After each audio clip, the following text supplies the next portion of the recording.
High, চলো আজকে তোমাদের সাথে শেয়ার করব হাজব্যান্ডের লাঞ্চে আর আমার লাঞ্চে আজকে কি প্যাক করেছিলাম। তো প্রথমেই নিয়ে নিয়েছি সাদা ভাত, পেঁয়াজ লঙ্কা, আর এখানে আছে 2 পিস মাছের ঝোল, আর এখানে আছে দেখো 1 পিস ডিমের কালিয়া, আর দিয়েছি আলুর চোখা, আর দিয়েছি মাছের ডিমের বড়া।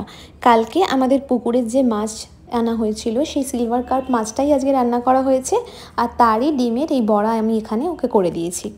তো এই হলো ওর লাঞ্চের মেনু। আর ডিনারের জন্য আমি দিয়েছি সাদা ভাত, তার মধ্যে পেঁয়াজ দিয়েছি আলু সেদ্ধ, ডিম কষাটা যেটা রান্না হয়েছিল সকালে ওই 2 পিস দিয়েছি ওকে রাত্রেবেলার জন্যে, আর দিয়েছি ওর খুবই ফেভারিট কুচো চিংড়ির একটা ঝাল ঝাল কষা কষার রেসিপি আছে, সেই রেসিপিটা। এরপর চলো তোমাদের দেখাই যে আমি আমার লাঞ্চ বক্সে কী প্যাক করেছি।